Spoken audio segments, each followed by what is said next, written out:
Is receive a legislative update on issues impacting our industry in the state. And you have the experts right here at the table in front of you who have been kind enough to join us to talk to you a little bit about those issues, perhaps touch on why it's so important that realtors are involved in advocacy. I'd love for Lisa to share her story about how advocacy is in her blood, and she kind of has been involved her whole life, and her time spent with GRARLA and then on to the state level. And we really, really wanted you to meet Doug, in case you haven't met Doug before. Doug is our West Michigan Director of Public Policy, as Julie mentioned, and he's our go-to person right here, and he's always readily available to our members. So we want you to know his face and get to know him, and he probably even share his cell phone number with you. So I'll start with Rob. Well, hello everybody, and it's such an honor to be here.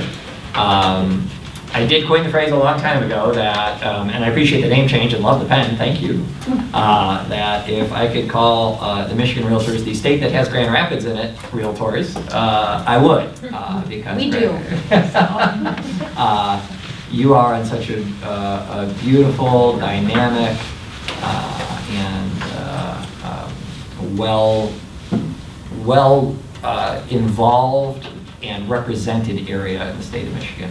That it's just so exciting to see all the things that have happened in these years and to see good people rewarded, hard effort rewarded, and you know, the chaperones in the city is such an example nationwide that it's just always great to be here and to talk to you. Ostensibly, I'm here to talk about what we do with the Michigan Association, and by the way, I will, in typical CEO fashion, say some things haphazardly, and then whatever I say that you didn't like, they will clean up. Yeah, he's leaving first, so. Yeah, I'm going to take off a little after 2, and I do apologize for that. I've got to be back in Lansing. There is a Supreme Court investiture, which means someone's being sort of officially sworn in, and it's symbolic. Sometimes I'm just a suit, and that's where I'm headed to be shortly after this. At the Michigan Realtors, we too have a leadership academy, and I think for many of the same reasons that you all do, to expose you to what institutions have to offer you and the roles that you might be able to play as you continue your personal journeys, both professionally and in terms of giving back to your community and your industry, and to make the world a better place, and to make, in this instance, your area a better place, which, again, there's no better area to get involved in that kind of thing, because you've got a lot of great examples to follow. I always point out early when I speak to our Leadership Academy that the idea of an association goes far back, you know, before real estate, and of course there were guilds and things at the time this country was founded, but Alexis de Tocqueville was a writer who came from France. Some may have paid attention. If any of you are James Madison, Michigan State, you certainly know who he is, but he did kind of a sociological study of America not long after it had been founded in the 1800s, and talked about the relative advantages and disadvantages of the American system versus the European system. And he was very clear that trades and associations and the freedom to associate outside of political parties, but for whatever reason, a common interest, whether it be a Taylor Lautner fan club or a real estate association, that the idea that people could get together and talk about commonalities and work for change as a minority by informing people and educating and developing policy initiatives was something that was done positively in the United States like nowhere else. That typically European nations kind of went along to get along until there was violence and overthrow, and something kind of nasty would occur, and then it would kind of right itself for a while, and then that would happen again. And he really did attribute associations and the ability to congregate and the ability to, as a minority, try to win people over persuasively from a moral standpoint, or from a self-interest standpoint, as we do economically in talking about home ownership, that was a real blessing of this country and something that was one of its real strengths. So as we talk about being in the Realtor Association, we're not just talking about your industry keeping the realtor central to the transaction, helping your clients, et cetera, and clearly we do and we are and we will. But you're participating in something that really is much larger in the American experiment, and something that really, really does make the country work. And I think particularly in these brittle times, where this outrage machine that we carry around with us at all times has given us, I think, the chance to vent, which can be positive, I guess, in some ways, but say things we would never say. In the, you know, if we're in front of someone. It's given us the ability not to respect each other's personhood, our Americanness, our ability to have a differing opinion in a country that was founded on differing opinions, you know, and well, thank you, and come together for the common good based on some compromise between the two, or at least recognizing that if there's a majority and a minority, that it's the minority's job to put together an argument that is more compelling. And that is one of the things that makes it a great joy to come to work for me every day, is that I get to be part of, so I don't want to say a healing process necessarily, although I've seen it act in that way, but an organization where we get together, Republicans and Democrats and Detroiters and Grand Rapidians and Upers and Trolls, to get together, whatever it might be, and however strongly you feel about various other issues, and talk about something that we do have in common, and give people the opportunity to meet each other and recognize that, hey, you know, the other side isn't so bad as I thought it was when I was sitting around my pajamas at, you know, 9 p.m. last night, looking at the latest headlines and declaring my frustration and outrage. And so I think we started with a noble purpose, just as associations in general. I think this association with having home ownership as a basis is a particularly noble purpose. And I think today we've discovered kind of a new and more important noble purpose in terms of what involvement can mean. And I hope that you recognize that as you all get together as a leadership academy and in your experience here at Grand Rapids, and should you decide to take your experience elsewhere. We've got 23 board members at the state association. By the way, the people electronically voted in by district presently serving from this area are Michael Bass and Michelle Teitzman. I did want to mention that for what it's worth. But we've got, how many people on public policy ballpark? 40?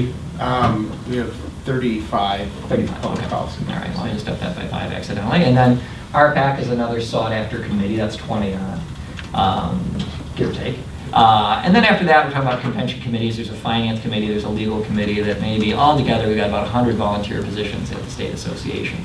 Why do I bring this up? Because I've got a leadership academy with 15 people graduating from it. You've got a leadership academy with 20 people coming out of it every year. The GMAR has one, the larger associations have one. We're pushing people through leadership academies, or graduating people, I guess would be a more respectful way to say it, faster than I'm ever going to come up with a relevant volunteer position for you to serve at the state association. But I do hope you'll consider state association in your future after you have gotten your sea legs either here or elsewhere. As importantly, or more importantly, I would say I hope that when you're done with this experience, you will think about anything from school board to township trustee to city council person to county commissioner to community college. Actually, the governor actually talked to us specifically about community colleges and trying to get people on community colleges boards who are recognizing, particularly in this day and age, the value of trades, because so many community colleges sort of have switched some of their focus to becoming more like four-year institutions. And maybe you all haven't noticed, but there seems to be a dearth of housing on the market at the moment. We seem to have more people willing to buy than we actually have houses, or at least habitable houses to put them in.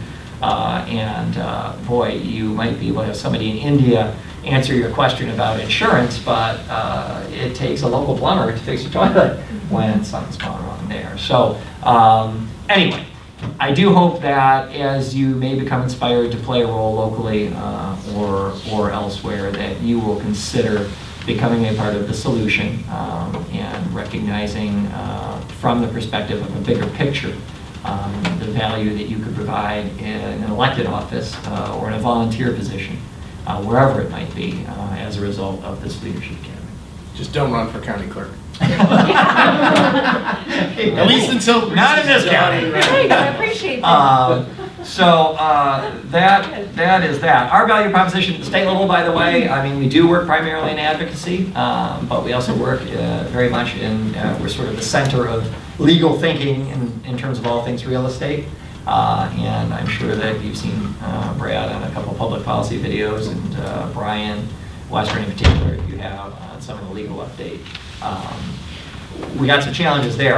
One of the great lions in real estate law, Greg McClellan, is somebody we've all leaned on in the past, and he's suffered some health setbacks as of late. He's on indefinite leave, and I think we're all trying to figure out how best to serve you and locals and make sure that we do sort of keep the state association and McClellan and Anderson keep the flame lit in terms of being the standard bearers of conventional legal thinking, if not the zenith of legal thinking. I like to think it's the latter, but that's part of our value proposition at the state level, as well as sort of being a bit of a Sherpa guide to the National Association programs, where the National Association in its value proposition seems to be the collection and distribution of policy, thought, and monies and election influence for you as well as us on matters of real estate if you have an important real estate issue. We have now set aside a full-time staffer to just working the different grant proposals and other things that might come up at the local level, so please bear that in mind as well. But that's sort of the niche we've held. We don't do MLS stuff. We do try to provide some pro standards education to those who need it, but we really don't do that sort of a complaints process. That's more at the local levels, bailiwick, and we don't pretend to get too involved in the national politics because that's put in the nationals' purview. As they have also tried to start more, I think, market disruptors in technology and other areas. So I'm sure you probably have some idea of that, and I apologize for retreading something there, but that's kind of the different value propositions you have between your local real estate and your national. So I kind of plan on working that into a segue to throw it over to Brad and then perhaps Lisa, but now that Brad's joking, maybe Lisa first. It's going to be fine. It's going to be fine.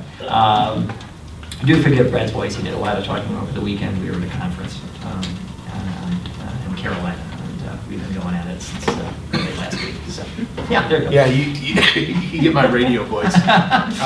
Thank you for having me. Not your radio face. Yeah. And with a public policy update, Brad. This only second to the time that I had the hiccups when I had to get up and address a group, which was awful. But this long fancy title of VP of Public Policy and Legal Affairs, that's just a sophisticated way of saying I'm your lobbyist in Lansing. So Rob mentioned that advocacy was really one of the core missions of the state association, as it is the Grand Rapids Association, all of our locals and the national. I am on the ground every day in Lansing working for your interests with the state legislature, with the governor's office, the various departments, whether that be Laura, who oversees all of our licensing, or the DEQ or the DNR or whatever department is giving you a headache that day. So you have, excuse me, passed out in front of you kind of a list of some of the things that we've been working on right now. Obviously, tax reform was a big deal coming out of Washington, D.C. At the end of last year. There were some really big and significant gains that were made in that bill from the time it was introduced to the time it passed, that both helped you as an individual and sole proprietor, 1099 individual, as well as preserve some of those things that were in the tax code for over 100 years that really promote investing and owning real estate in this country. Some of those things, like the mortgage interest deduction, are out there, and as it was originally introduced, the bill would have reduced the mortgage interest deduction down to $500,000 in mortgage debt. Obviously, that cuts a number of people out of the whole ability to deduct mortgage interest, which is one of those things that moves people from renters to buyers. And so that was actually preserved in the final bill for $750,000 in mortgage debt. So obviously, it's not the million that we had, but $750,000 in mortgage debt. It also preserved the deductibility of state and local taxes. That includes your state and local property taxes. So again, another incentive that was preserved in that final bill. For most people in the United States, they're going to benefit from the doubling of the standard deduction. Taking the standard deduction from $12,000 to $24,000 is going to put more money back into people's pockets as well. But for you as small business people, there was a 20% off the top deduction that was allowed in there for small business folks. There's some stuff that's in there for developers and builders, which will hopefully help with some of these inventory problems that we're all experiencing. I think that the next great hurdle for the housing market is going to be lack of houses on the market. So the tax reform, we've been declaring victory as a state here. Obviously, other states are going to be more significantly impacted. Those places like California, New York, and New Jersey are going to be significantly impacted by things like the mortgage interest deduction and the capping of the state and local property taxes. But here at the state level, we're working on some pretty good incentives for home ownership. We have a first-time homebuyer savings account. That's a bill that's been introduced by Senator Pete McGregor, who's from the Grand Rapids area, as well as Senator Ken Horn, who's from over in Saginaw. These bills are halfway through the process. So if everyone remembers the old I'm just a bill on Capitol Hill, Schoolhouse Rock, right? Okay, so we have a House and Senate here in Michigan. So the Senate passed the bill. It's gone over to the House. The House is going to continue work on that bill. And if the House passes that same bill that the Senate passed, it's on its way to the governor for signature. So this first-time homebuyer savings account bill passed the Senate by a vote of 37 to 1. You're going to ask who the one is, and it's going to be the guy who's not getting our endorsement for governor next year. And that's Senator Patrick Colbeck out of the Northville area. But it's over in the House committee right now, Committee on Finance, or Tax Policy, I'm sorry. So they're reviewing it. But what this first-time homebuyer savings account is really an exciting opportunity for you all to become ambassadors for homeownership and for good savings, some nice financial literacy here, because it operates similar to a college savings plan. So I don't know if anyone has children in here that use the MESP program, a 529 plan. So you're able to put money into a savings account for college expenses for a child or a named beneficiary, and you get an annual state income tax deduction for the amount you put in, up to $5,000 for a married couple. From there, it grows tax-free as long as you use it for college expenses. So we want to do the same with home ownership. So we're going to have an annual deduction for the amount that you put in every year in the name of a beneficiary. It could even be yourself, outside of a child or grandchild or nephew, niece, whatever it might be. Grow tax-free, but the catch is it has to be used for a first-time home purchase here in Michigan. So it actually addresses some of the other issues that we have, like, we're losing a lot of our talent. So we graduate young men and women from universities and colleges every year in Michigan, and if we can give them a leg up to become a homeowner quicker in Michigan, that's what these bills are intended to do. It's really hard to save up for that first-time home purchase, that down payment, when you have a student loan payment, which are, increasing student loan debt is a problem in the United States. Down payment requirements are only going up. So if you can make them a homeowner sooner, give them a leg up for a home here in Michigan, that's what really we're trying to promote. So, our best outlook right now is that it will come out of committee after they're gone for these last 2 weeks, or next 2 weeks here on spring break, and we're hoping to have it to the governor's desk by June. So keeping our fingers crossed that really can get across the line, and then that way what we can do is, we're fully prepared as an association to provide you all with materials and education and everything that you need to go out and be able to sell this to your clients. Really a beneficial thing here in Michigan. Is there a cap on that? There is. Great question. Yes. The cap is, the deduction mirrors the college deduction. So it's $5,000 married filing jointly, $2,500 for an individual is your cap on the annual tax deduction. You can deposit up to $50,000 in that account, but the interest in that account can grow above and beyond that. And the nice thing about this is it's going to be self-directed. So the MESP program is overseen by the Department of Treasury. They invest it for you. This is going to be self-directed, so you can kind of figure out your risk tolerance. You're not going to be necessarily locked into a standard savings account earning 0.01% interest, or anyone, is that close to what we're getting now? I don't even know. But something that, you can make that determination for yourself. So really something exciting. We've been running a series of radio ads asking the public to get in contact. And this is, the nice thing about working for this association is so many of these issues that we work on as a policy front not only help you all in your business, but they go towards promotion of home ownership, owning real estate in Michigan. So it's a great organization to work for because a lot of our issues engage the public in their interests as well. So before I get too deep into the weeds on a lot of this, I'm going to pass it over to Lisa, and maybe Doug will want to touch on some of the other You're not stuff. done with your list here. I don't want to get them unless I can't talk anymore. We got Marco Rubio over there. Well, I'm just glad to be here. It's always nice to be back in the building. Looks a lot different than when I was here last, but and it's really good to see the interest that the association is taking in kind of grooming and promoting future leaders. It's really advantageous not only to the association but to you guys as individuals, but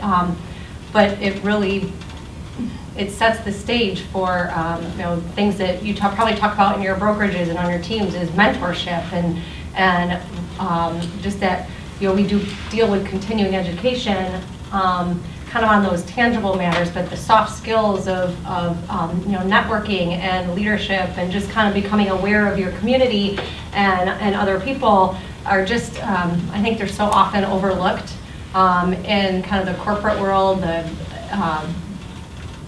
That I really think it's incumbent upon the association to kind of take the charge in that. So I'm really happy to see the Leadership Academy kind of grow and develop, and for all of you who are kind of seeking to grow personally and make a difference in your communities and your world around you. I worked at GRAR for 6 years. It was way back then. It was the Grand Rapids Association of Realtors. The Commercial Alliance, the Commercial Alliance of Realtors was but a committee at that point, and just beginning their spin-off into their own association. And that's where I kind of worked a lot with Doug and with Rob and Brad.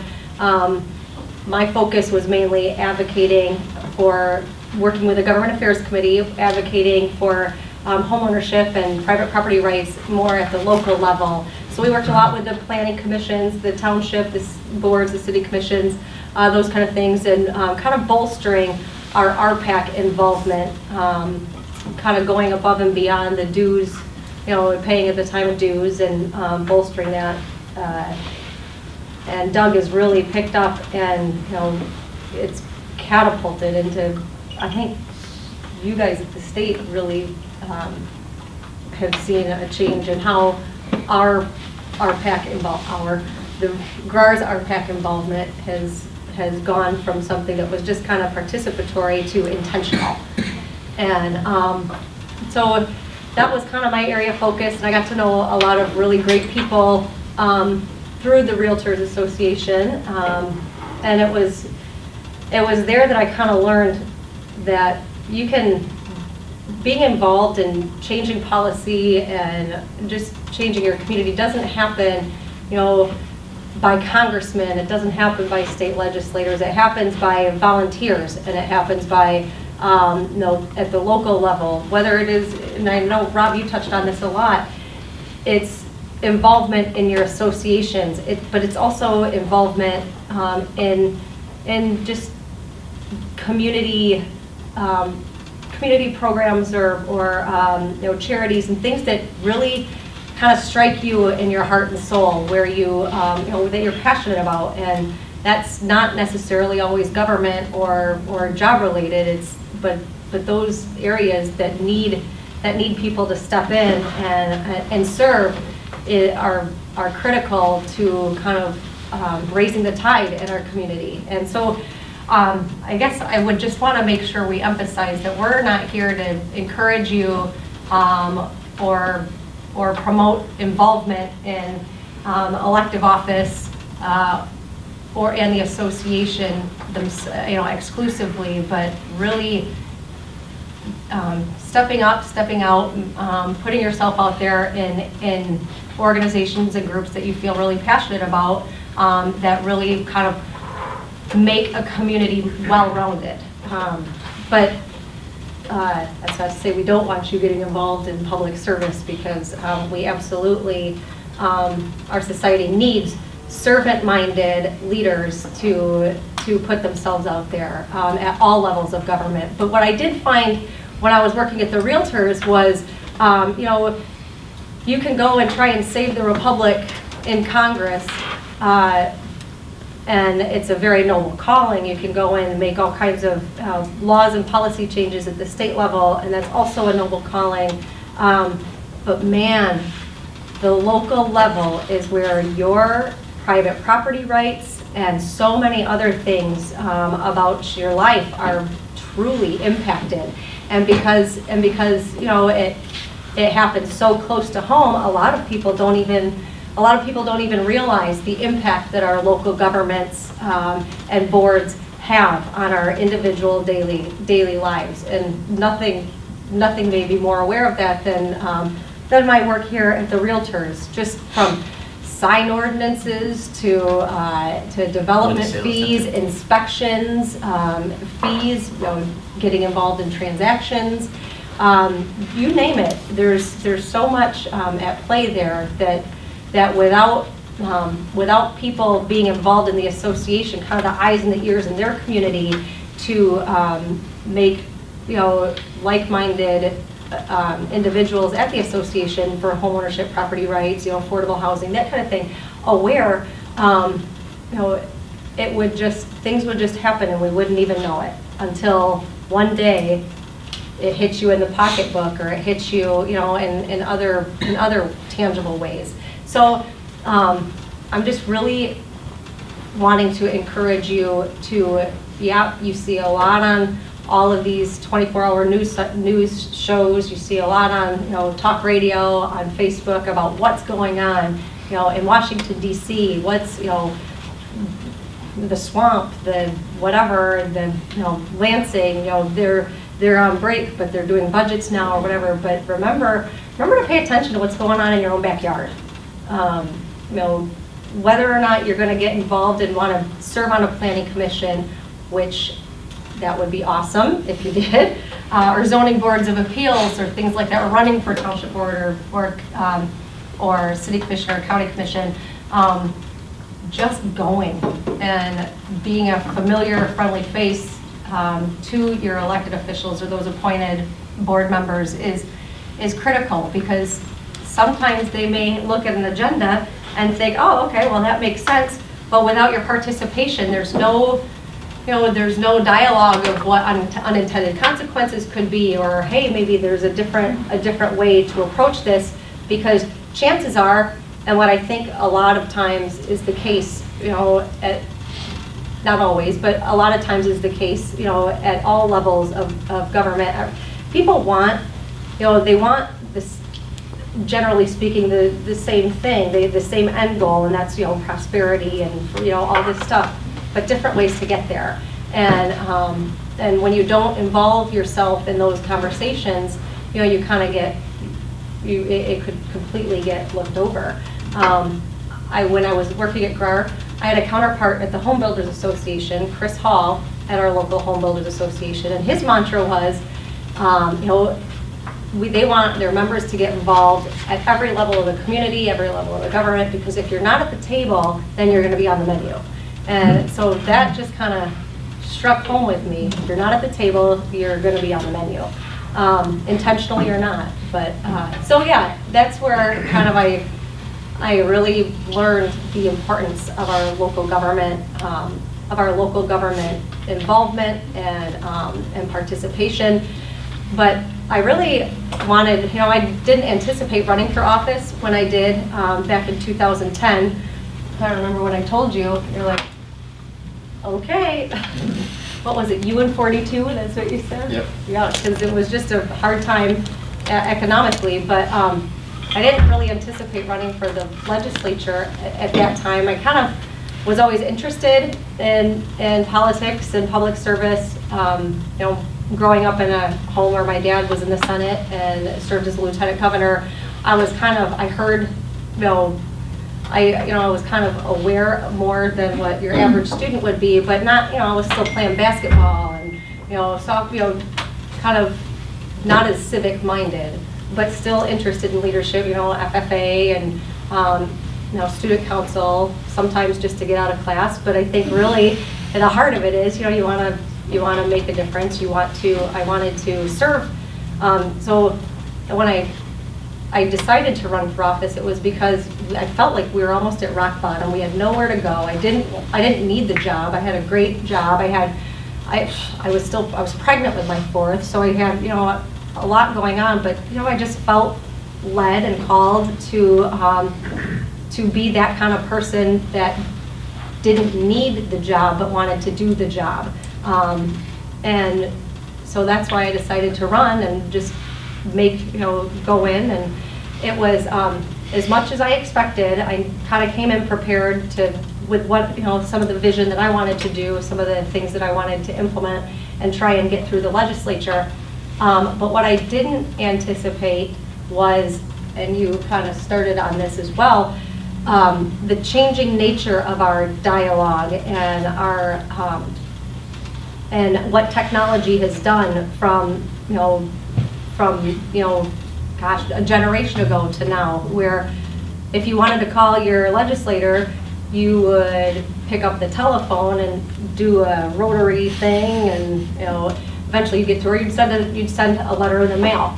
Where there's instant communication. Social media has provided a way for positively for your elected leaders to keep in contact with you, and for you to keep in contact with them. And there's so much positive about that, but it's also, it comes with, sometimes I think we've outpaced our capacity to be human and humane and interact at a personal level. I always say everybody's brave behind a computer screen. But the good with the bad, I think, in that regard. But so you've got this also kind of culminating in an era of term limits where we have in Michigan, the good with the bad. The good is, you're not dealing with lifelong career politicians, but you're not dealing with people who know the system well enough to make it. By the time you're dealing with them, they're done. And so you've developed as an association maybe relationships with decision makers and policy makers, and not only that relationship. There's a lot of relationship is a lot. As you guys know, dealing with clients, a relationship matters, because that's where trust is born, and you can trust working with somebody who you may not agree with, in the political realm of Democrat versus Republican, but you know them on a human level, that you can put aside some other political differences and work together on a common good. But term limits have kind of really hampered the ability for servant leaders to get to know and understand one another. That's not to say that you're always going to be able to agree, and you shouldn't agree, because I think that really is even more telling than not agreeing at all. So it's just, I just think the nature of the advances in technology and the system we have set up really can make it challenging to put yourself out there. So what is the avenue in? Is it being part of RPAC? I mean, I know me personally, before I lived in the Chicagoland area, and I started noticing this need. I used to work with pastors and built churches, so I worked for an architecture firm, and it was like, my pastors didn't know anything that was going on in their community. Right. They didn't know the police chief, they didn't know the fire chief. And so I started this group of getting pastors together with local leaders, because they would meet once a month, and I found out some of these things. And then I got invited to go to the Rotary Board, and then all of a sudden I'm on an economic development corporation. So it was like, it took some time, but there was all these little steps. Ways to navigate. But what is the way in? What is, I don't know the path. To become, Here. to getting elected, or No, the way just- into, you were to talking become about, like- more involved and Yeah, aware of? you were talking about like planning commissions Yeah. and some of that. What is the way in if we want to get, is it just? Good question. If I might just Yeah, jump please. in, as also a way of saying goodbye, and I'm sorry to leave. I was just making a note, so often volunteering for someone who is running for something or holds some sort of office is really the first step. And I got involved in politics. I was handing out leaflets one week, and then I was volunteering in an office the next, and then I was working as an intern for a couple of months answering the phone for a state rep, and then I was the secretary of state rep, and then I was aide. That's how that kind of, my political, I worked in advertising, but I hated it. That's another story. But that's how politics kind of worked for me on the side and developed into something. And so I would just suggest first thing, we keep talking about, do you want to run for something? And of course, we're a leadership academy, so we're talking about the aspirational. I think the key is to find something you're passionate about, as Lisa said, to begin with, and as you did. And then Make volunteer. networking, Right? and you- And working with it. And you'd be really surprised at how the vacuum works.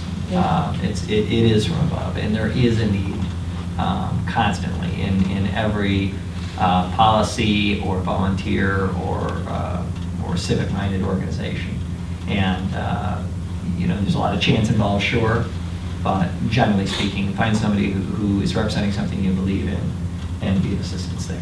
You know, our GRAR president, Ryan Ogle, was in last month and did his presentation on leadership.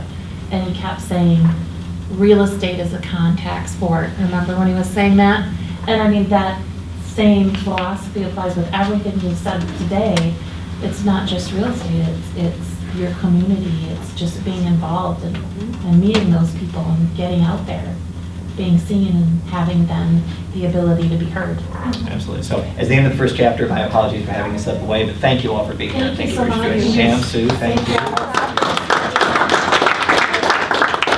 And that's the other beautiful part about one of the beautiful parts about our system is there is no one way in. It's so many different paths can lead you to becoming that servant leader, or can lead you to participating and getting involvement. And it's whether you take time to get to know your local board, your township board, your supervisor. You voted for them or not for them, but they are elected, they work for you. And so introduce yourself and as a resource in real estate matters professionally, but on a personal level too. And I would go back and read minutes for wherever you live or do business in. Take 15 minutes and read the minutes from the last meetings for Planning Commission. It'll give you a very good indication of kind of the trajectory and of where they're going and kind of their mindset. Well, geez, this is the second ordinance for inspections on this that they've done in the last couple of years. Maybe, somebody needs to get involved and say something.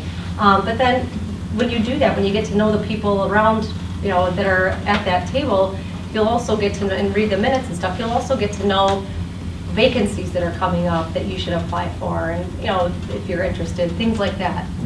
The legislature is really made up of people with all different sorts of backgrounds and experience. I mean, we have attorneys and teachers and firefighters and CPAs. We actually, the aforementioned one no vote, he's a rocket scientist. Literally a rocket scientist. And then we have 5 realtors who are currently serving in the state legislature. And it really does take all those different points of view to pass good policy, for the state. A lot of these people, they ran because they saw one problem in their community and they were kind of a single issue, like I'm going to run because I hate X. But once they got in there and figured out either if they could do or could not do something about that, they also realized that, look, you got a budget to pass in this state, and that includes schools and prisons and roads and bridges and, all that kind of stuff. So you have to learn things and make decisions on those. And you deal with things that are, real estate licensing and liquor control, gun control, smoking, whatever it might be. So, it's important to have a lot of voices. Well, let's not be naive either. Sometimes battle lines are drawn. And sometimes you're not going to be able to work to a compromise solution, to a compromise that still presents a real solution with somebody else. And that's where it's important when those battle lines are drawn to win. And take If you're not first, you're last. all right, Ricky Bobby. Take for example, you're going to end up with any one of these policy initiatives on this paper. Short-term rental properties. Maybe I'll just go with the first-time home buyer savings account. If you can believe it, some people are absolutely not going to support that, and so that's why it's important. That's where your RPAC involvement and things like that. That the people ending up making the decisions are people that are like-minded, that are share your position, because at the end of the day, you want to win because that's the best policy. And if it's all this or none of it, because there's no path for a compromise, you want to win. And so it happens. And We often say, well, the R in our PAC stands for Realtor and nothing else. It's a nonpartisan PAC. And the issues that we ask when our government affairs committee is interviewing candidates are all related to home ownership and private property rights. So we'll send out, our endorsements for everybody to read, and we might get calls that say, hey, GRAR, why on earth did you vote for so-and-so? They're gonna come and, I don't know, name it, take away my gun. We didn't ask them if they were gonna do that. We only asked them about private property rights, and we'll show you the questions we ask these people. But help me out a little bit here. Sometimes, isn't it just as important to find those people that maybe don't always agree 100% with you on the issue, but they're open-minded and they have an open door, and they recognize they know what they don't know? You know what I mean? Or they get that they might not know everything on an issue.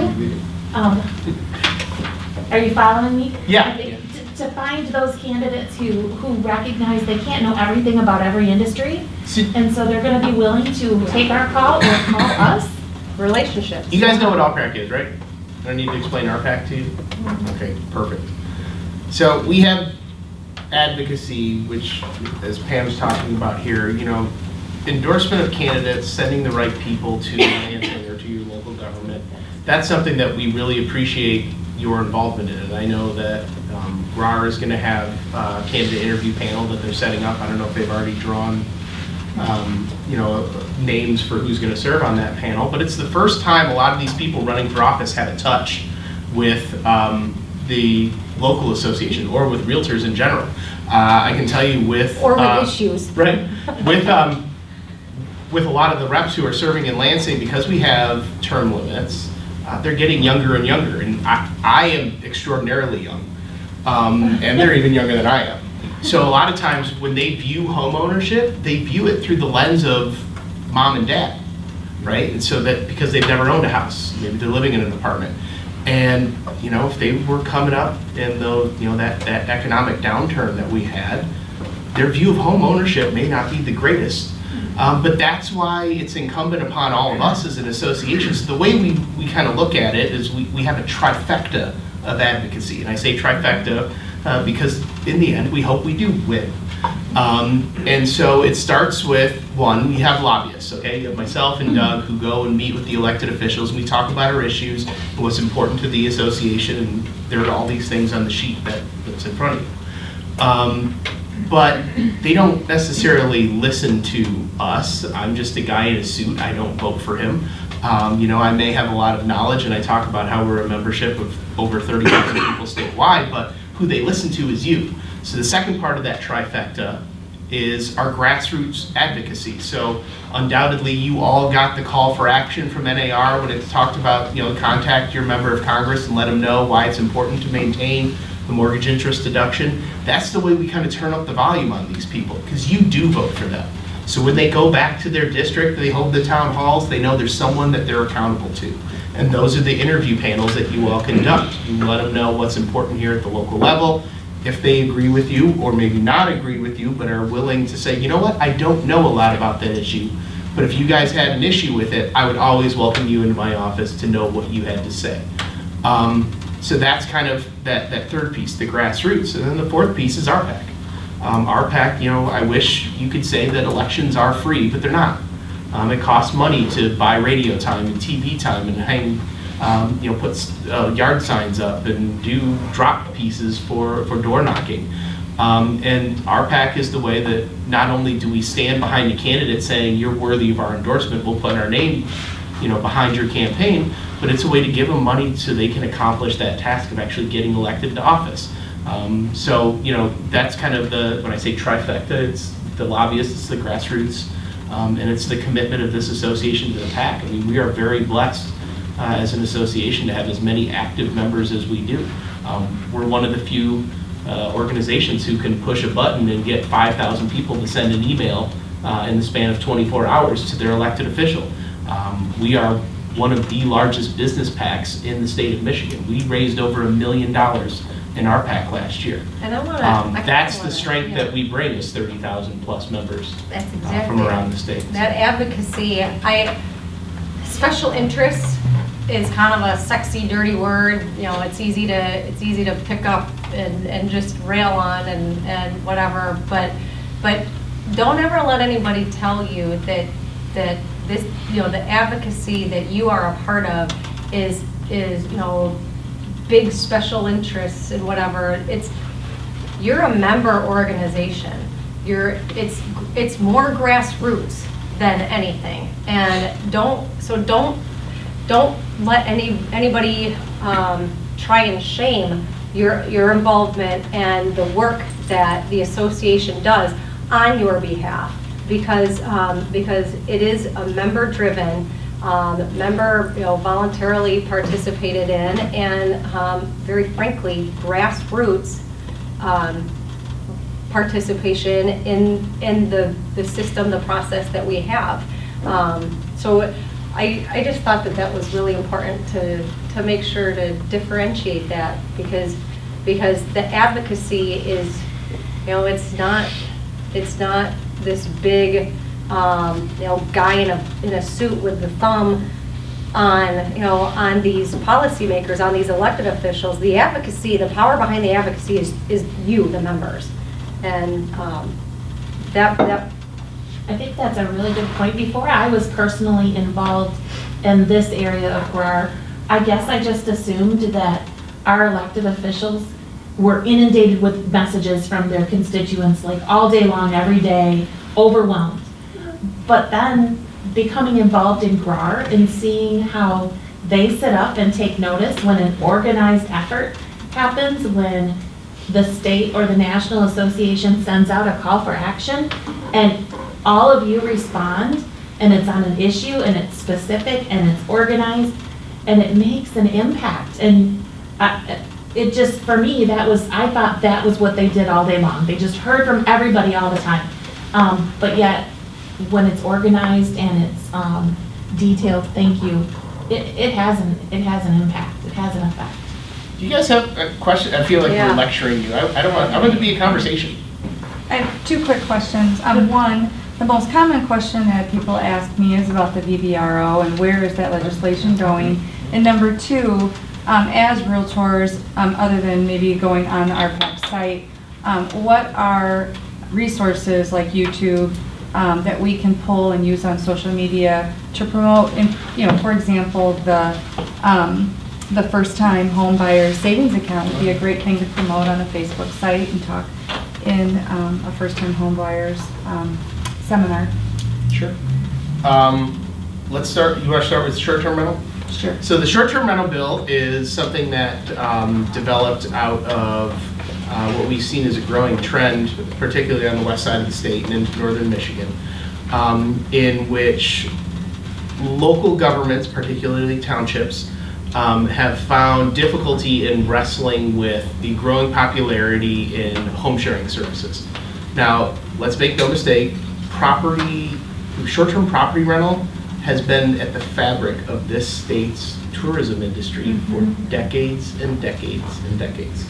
And now, technology and the economy has adapted to more of a shared economy with Uber and Lyft and, Airbnb and VRBO.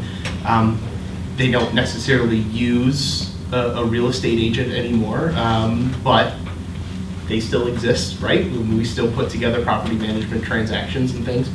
And so in terms of trying to deal with the growing number of these things, that we have noticed a trend in which townships say, rather than put our hands around the problem and figure out how to regulate these sensibly, we're just going to outright ban it. We're not going to allow it, or allow it for a week, but no longer than that. And so the bill was kind of in a response to that. The bill essentially says that for the purposes of zoning, a short-term rental, just like a long-term rental, is a residential activity and therefore allowed in all residential zones. So this would overturn those bans, essentially banning the ban. What it does not do is it does not strip the local government of their ability through their police powers to regulate these things. All of the issues that people cite as being a problem with short-term rentals, whether it's parking or trash or noise or occupancy, all of those can be regulated through a police ordinance, through the police powers, through other ordinances. You want to create a rental registry? Great. This bill doesn't prohibit you from doing that. You want to charge inspection fees? This bill doesn't prohibit you from doing that. You want to pass a tax? This bill doesn't prohibit you from doing that. So there's a lot of misinformation that's been out there on this bill. But it's something that it's taking time to educate, because the townships get out and they rally their people around it, and the hotel and tourism people get out, and just like an association like ours, they have members who respond to their call for action.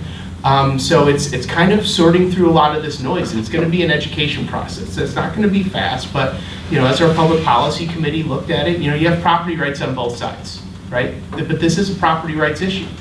One of the bundle of sticks that you get when you learn about real property law, one of the bundles of sticks, one of those sticks is the ability to rent your property. So we want to make sure that property rights are respected on both sides. So we feel that this bill kind of strikes that balance between an all-out ban and anarchy. And so, it's that. It's a home value issue, in terms of the value that's baked into some of these communities with the ability to be able to rent that home.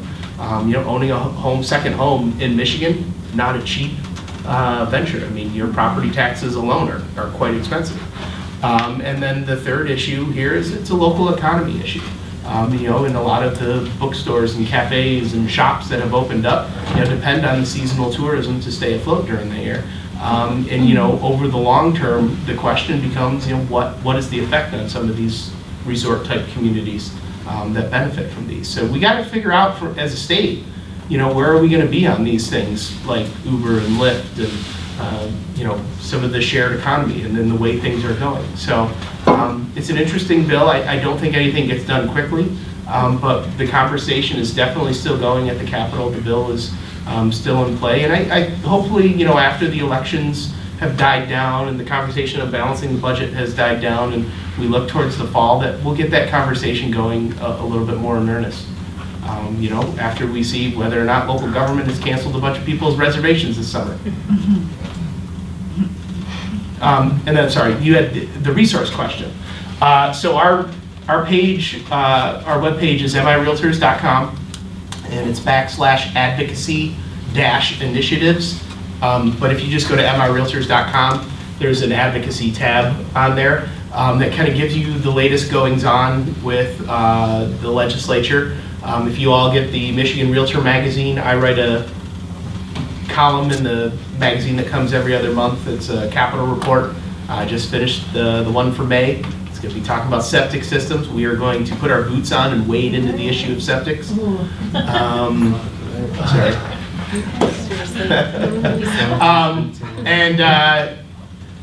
Well, now I wish I hadn't used it in the article if you aren't going to laugh.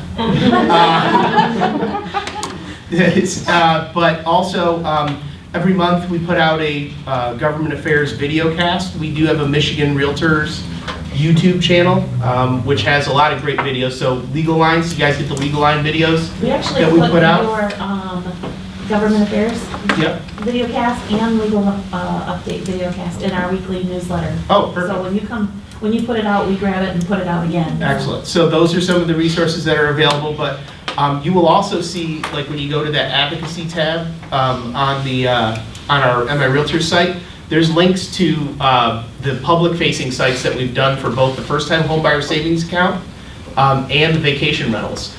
So there's a lot of stuff that you can grab there and share through your social media pages and additional information. I mean, you can be as 30,000 foot or as down deep in the weeds as you want to get on a lot of those things. But follow us on Twitter and Facebook. Because Michigan Realtors does have social media accounts on our own. And then, since I have you all here and a very captive audience, the calls for action that come out through us and through the National Association of Realtors, they talked about being very important. You can sign up for a text message program. If you text the word realtor to 30644, I'm happy to watch you all do it right now. 30644 is the number, and you just write the word realtor. It's not like Dick's Sporting Goods where you're going to get like a message a day letting you know what the latest sale is. It's used timely. I've been signed up for the site for 7 years or something like that. And I think I've gotten a total of like 12 text messages. And they only text you when there's a call for action alert that goes out. And it's really easy because it is almost like a click, send. And you've done your part in terms of getting in touch with your state legislators, member of Congress. So 30644, write the word realtor in there and you'll be all set. And they they don't sell your number, so you won't be in. Yeah, they don't sell your number. Yeah. I look at this and I think each one of these little blurbs here would make a great Facebook post, Twitter, social media post. Because in my mind, if you're sharing this information, you're elevating yourself above someone who is in real estate and is knocking on a door wanting to list or sell a property. You're elevating yourself to an advisor who's helping them protect the investment they already have. Because if this information is important to us, it surely is important to your clients and your family members and your friends. So you can still tell them what you had for dinner last night, but then the next post could be something like this. Doesn't the steak look great? By the way, have you heard about first-time homebuyer savings accounts? Any other questions? Comments? Doug, you want to talk about it? Sure. Maybe the candidate interview process, or I don't know, whatever you want to do. I'd just be brief and say, because a lot of things have been touched on, but it certainly is the truth. Our competitive advantage as an organization, even though 30,000 members, what is that? Realistically, it's 42 locals.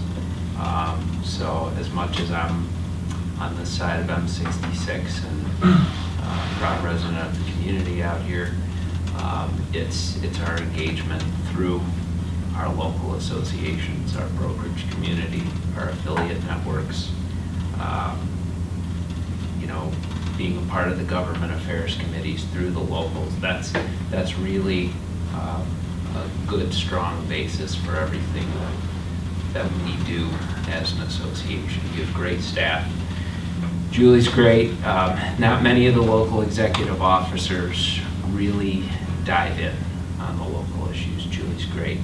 And Pam and Sue, very much supportive of everything the government affairs committee does locally. So it's not just the guy with the Lamar business card who might live in town, who you see around town at a meeting or a function or something like that. There's a significant amount of partnership and engagement here by state association or the national association with your local association. So know that.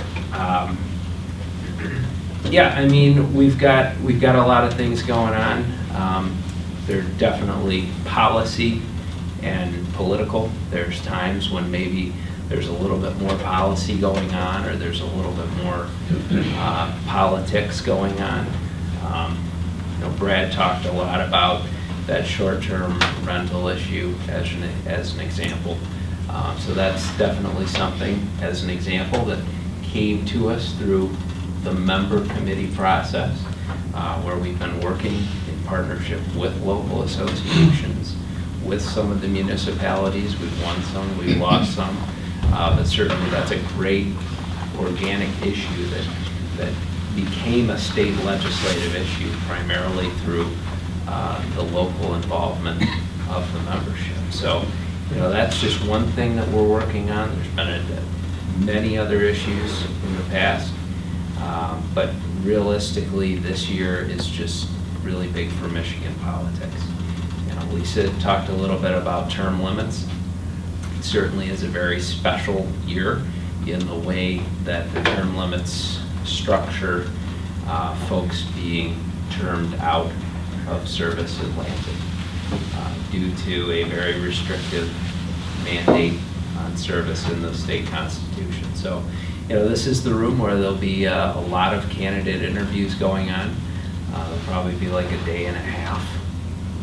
Certainly state candidates, but GRAR takes the next step. They're one of 20% of the roughly 20% of the locals engage in some sort of local candidate endorsement process. So look for those, and Pam, thank you for pointing that out. Everything that we do it's based upon your ability to be in business, private property rights, and the transaction, and members voluntarily giving of their time to talk about those issues with the folks. So very important, very big year.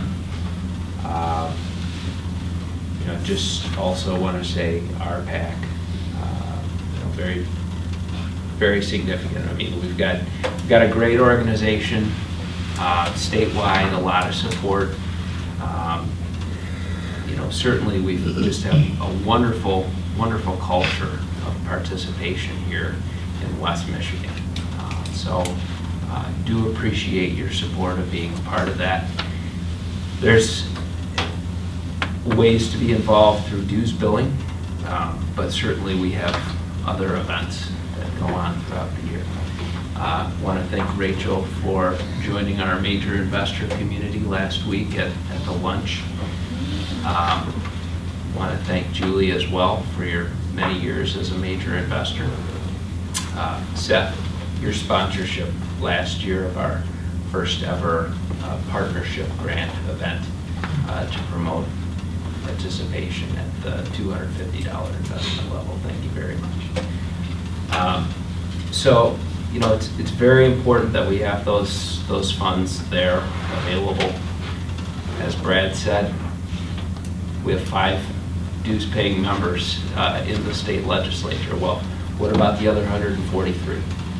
And that's what that candidate interview process is. That's sitting down, seeing what do you think philosophically about the things that we collectively agree on, and backing the person that we feel is best there, and providing that member service to the community and the membership. So it's a big year, need everybody's support, and hope to have you on the Government Affairs Committee if you have any interest in any of the things advocacy related.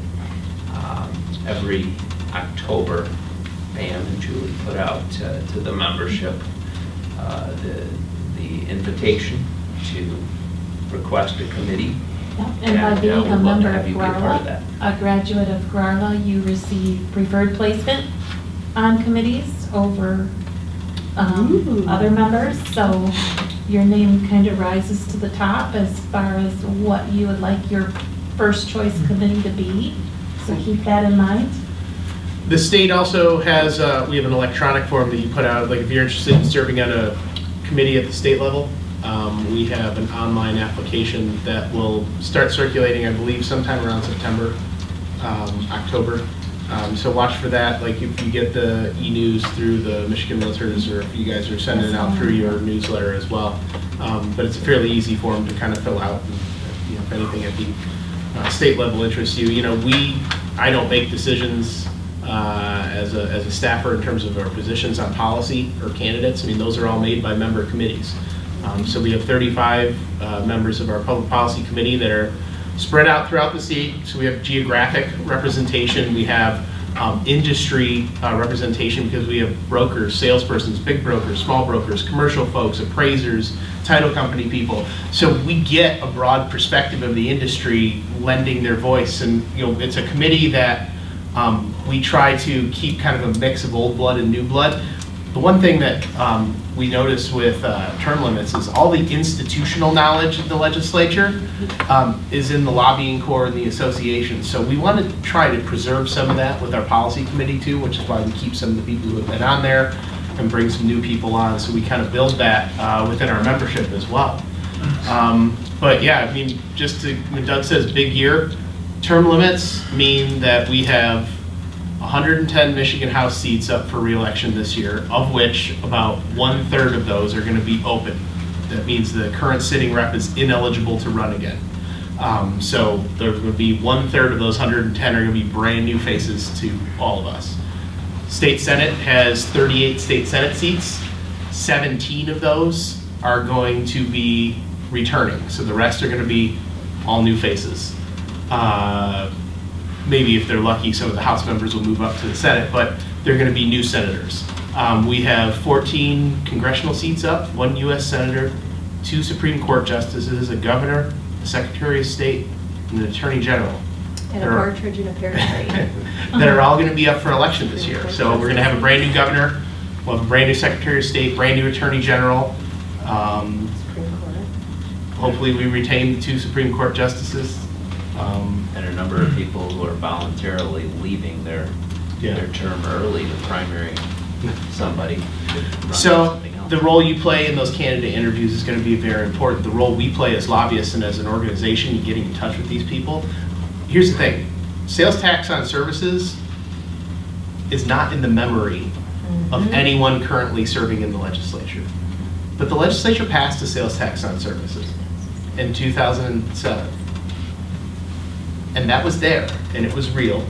And while we were exempted as an organization, it was kind of that first shot across the bow of this industry that, look, commissions and the things that you guys do, the things that Julie does through her business, title companies, mortgage companies, home inspectors, I mean, all of those could have been subject to tax. And it was not part of a greater reform either. No, it wasn't. It wasn't. So it helps to have those people to remind them that this is not something that our industry favors, that this association favors, that it has a significant impact on the cost of housing.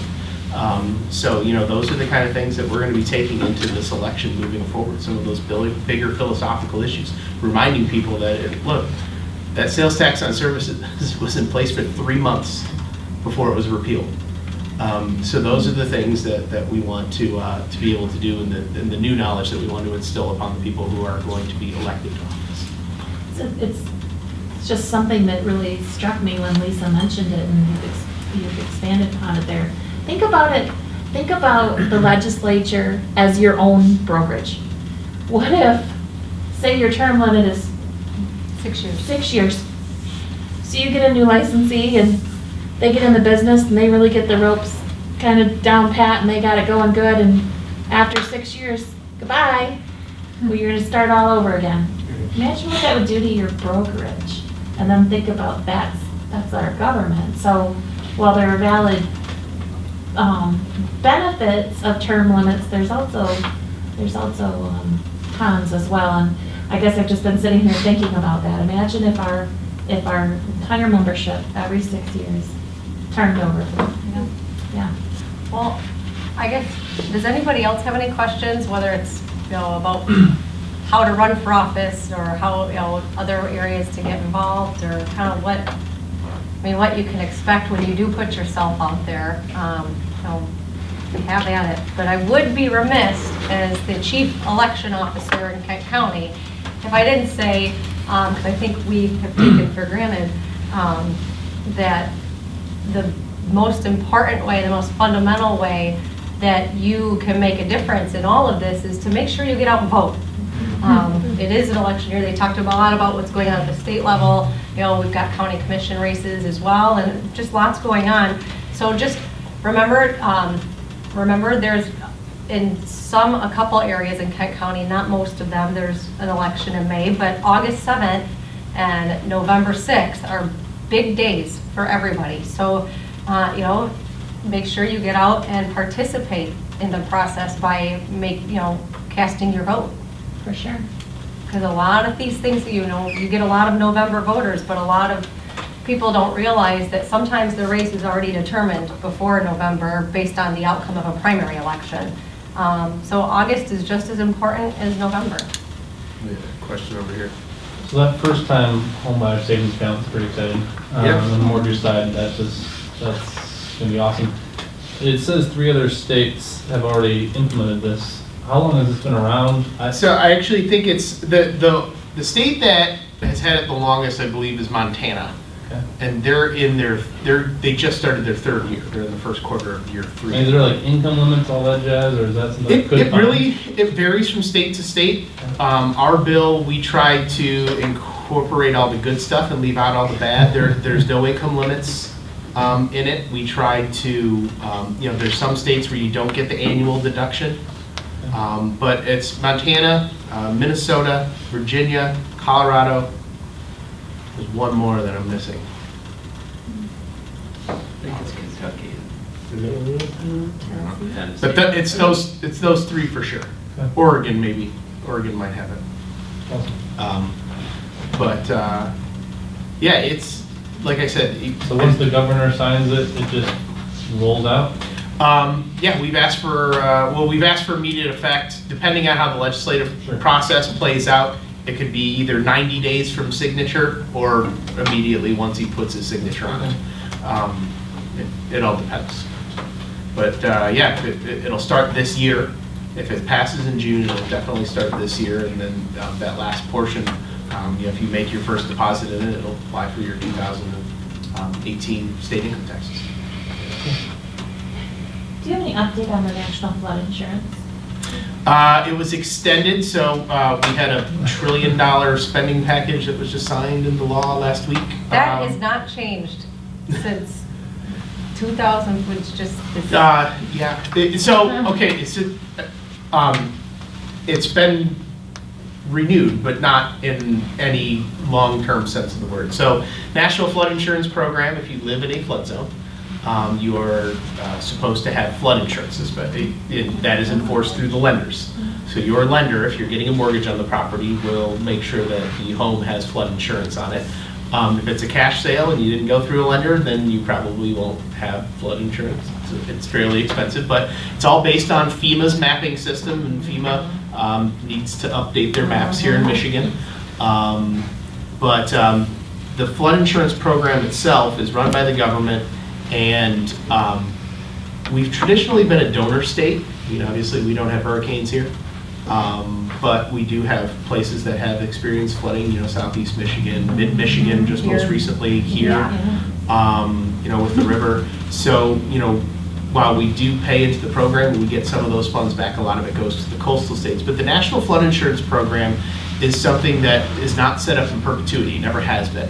It's a program that Congress has to keep coming back and looking at it every so often. So they reauthorize it. I mean, we've had instances where the reauthorization has been as long as 3 years. So for the next 3 years, we're not going to look at the program. And then for this last one, it was just as short as a month. But the problem is if that program expires, there is no alternative right now to the National Flood Insurance Program. There is no private insurance necessarily that you can get on your home for floods, which means flood insurance program shuts down, home sales stop. And indeed, in a lot of the places where, a lot of the instances where it has lapsed, there's 1,000 transactions a day that were being canceled because they were in a flood zone and no flood insurance was available and they never went to close. So it's an important program that we need to, the longer you can reauthorize that program, the more certainty you can put in it, the more flexibility you have for private insurers to get involved in that marketplace, to take some of the the pressure off the government backing.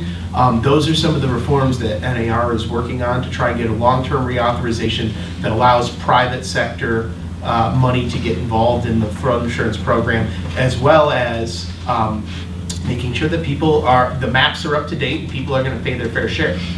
Because you may be in a flood zone under your current mortgage, but it's a 100-year floodplain and it's changed since then.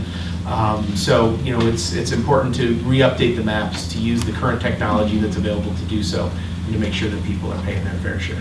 Those calls are coming into GRAR all the time from sellers who are frustrated because they don't currently have a mortgage and they had no idea they're in a flood zone. And now the buyers come along and that's the perfect house, and then they can afford the mortgage payment until they find out what the flood insurance is going to cost. So I mean, that I'm sure is affecting all of you. And those consumers are calling us saying, what can be done? And there is a way that you can challenge the flood zone determination, with a survey and an application to FEMA. But those are costly propositions, but there is the ability to get that overturned. I just wanted to say, I recently became a major investor with RPAC. I felt like I had to with my last name. I wouldn't have done that without the challenge from my broker, who I really respect and honor. So I want to challenge all of you to get involved in RPAC. Even if you can't become a major investor, any small amount will help. As you can see, they do a lot on our behalf. And you don't have the volunteer time to be involved, but you do have some money resources that you can help, and it can go a long way. So Doug and I are investors in RPAC. Lisa used to be an investor in RPAC. Should be. Pam's an investor in RPAC. You so- can't solicit me, but. Yeah, I guess. But she can Yeah, write but a I check can- if you didn't yeah, ask her. I can- You can invest in here. We invest in her through RPAC. How's that? Hey, there you go. Thank you for that. So RPAC does take, you can do a payment plan too. So if you want to be a major RPAC investor and it's not something you can do budget-wise, right, Yep. all at once, they do take Installments. Yeah. installments, yes, they do. And then they have events throughout the year, and updates and programs. Yes, sir. Pam, really quick, not to cut you off, but, one of the cool things we did last year with Seth's help was the special happy hour, and all the folks Can that start now? invested. Or the special happy hour now? No kidding, everybody that was there, and a number of other folks were invited to a luncheon at the convention. Brad, do you know, is that a lunch or a breakfast this year? Because I believe we're going, We're right? going to be doing another. This group's going to the convention, well, on Thursday. This group, we're going to talk about our options, but part of your GRARLA curriculum is we have a bus that's taking everybody to Traverse City for Thursday. But you also have the option, if you want to do the full 3 days, you may. So I'm not sure which day you're going to. Wednesday is going to be the luncheon. Okay. Like it was last year. What is the date? Thursday what? Sure. The Hold on. September. Did I mention minor in there? I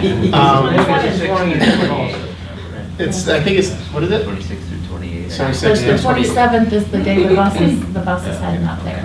All right, well, we'll get the details out eventually, but, And so the bus will be more for you guys, like a happy 4 hours. Yeah. we have a DD. That's right. well, it's not too bad. It's only about 2 hours and 10 minutes now. Oh, now that you can go 75. Yeah. Yeah. Buses don't go 75. Yeah. But, well, we'll have the details out on the RPAC Investor Appreciation Luncheon for the convention. But then GRAR also has events. Yeah, Appreciation events, yep. We'll look to do something again here this summer. We will have the RPAC auction going on at that time. yeah. So, if you have never been to the Michigan Realtors Convention, it's really a great opportunity, not just to get together with your fellow realtors from across the state, but to see what the state association does in terms of networking and education and advocacy, because it's really the one place where all that kind of comes together. So. How many of you, this will be your first MR convention, sorry, convention? Oh gosh, we're gonna have fun. We're gonna have a good time. And it's in Traverse City, come on. Any other questions? So you're all gonna run for office or get appointed to a board or, County find- clerk next year. Hey, wait a minute. Yes, why don't you file next year? Manually, 2019. I'm not gonna correct you on when that one is. He said next year. No, it's, Well, it thank is you. 2020. definitely the year to get involved, though. I mean, the people that get elected this year control the fate of state government for the next decade, so. Yeah, well, it's also the truth, so. Redistricting. It is what it is. It'd be great to have everybody join the more than 40% of members in West Michigan that support our PAC, and, 14 locals on the west side are very substantially involved in our PAC and provide about 44% of all the RPAC investment across the state. So it'd be great to have you continue to join the network here through GRAR, and hopefully have you as part of the Government Affairs Committee here moving forward. Thank you for your interest in getting involved and for the invitation of having us come out. And right down August 7th right now, seriously, nobody votes in the primaries except the people at this table pretty much. Your vote goes further in the primaries. Also, as you're out there listing and selling, and you come across an ordinance that you think, what? Why? How does that even make sense? That's raising the cost of home ownership, it's burdensome. These gentlemen right here want to know about those ordinances. Hello, City of Grand Rapids sidewalk ordinance, right? Those things happen, and when one local municipality adopts an ordinance that's restrictive or burdensome upon homeowners, and nobody makes a fuss about it, then the next door neighbor municipality says, hey, that worked out, and it's a good revenue source for them, so we're gonna do the same thing. And unfortunately, the real estate transaction looks like a cash cow to those folks because all this money's changing hands. And what's gonna happen if when we had the City of Grand Rapids sidewalk ordinance, it was a noble cause, right? The city needed new sidewalks, but they were gonna pay for it with a point of sale inspection fee just because I decide to sell my house, which maybe I've only lived in for 5 years, and I had my sidewalk inspected when I bought my house 5 years ago, but my next door neighbor, who's really super nice, he's been in his house 30 years, and his sidewalk's falling apart, and they're not even gonna look at it because you're not moving, you're not selling. So the city puts this burden on me, and it costs me money, and you have to have an inspection and a repair and pay this fee before you can even close. And we live in Michigan, and I can't even see my sidewalk in February. That's right. So, these are, fortunately, it took how many years for us to finally not have that sidewalk ordinance anymore, like 15? It was forever. But that's the kind of thing that happens all the time at local government. So what it takes is one of you hearing about one of those ordinances and calling Doug and saying, hey, what's up with this? All it takes is a phone call, and it helps so many people. So please be those eyes and ears out there. We have Issues Mobilization Fund available to local associations that if you do hear of an ordinance, coming down that you would oppose or support, we have resources available to provide, talking points, analysis, things like that. So don't be afraid to let us know. Maybe we can head off the next short-term rental ordinance. But support that's a good point. It might not always be something we would oppose. You might hear of something that really makes a lot of sense, but you don't feel like it's going to get legs under it unless it has the support of an organized association. So, thank you. Thank you for all you do. Lisa, it's such a treat to have you back in this building. Miss you guys. We miss you. Good times. I still have like an application for if you want to come back one of these days, so. Open my job back up because Seth is bringing it. Thank you all very much. 2 hours of Con Ed credit for today. So Jay, Next month, you have, in celebration of the 50th anniversary of the Fair Housing Act, we have a day-long at-home with diversity certification course coming. I'll email you that date. With that course, you receive a national designation, the at-home with diversity designation. So you'll be able to use that logo and information in your promotional materials. You will also get 6 hours of Con Ed, 2 of it being legal. So when I said at the beginning of this year that you're going to end this year with way more Con Ed hours than you need, I will make good on that promise. So 2 hours today, you're getting 6 hours next month. You're going to get tons of hours when you go to Traverse City. So thank you all for being here. Thank you. And the book Thank you. is from the Home Team Inspection Company, is that right? Oh, I'm so glad we mentioned the book.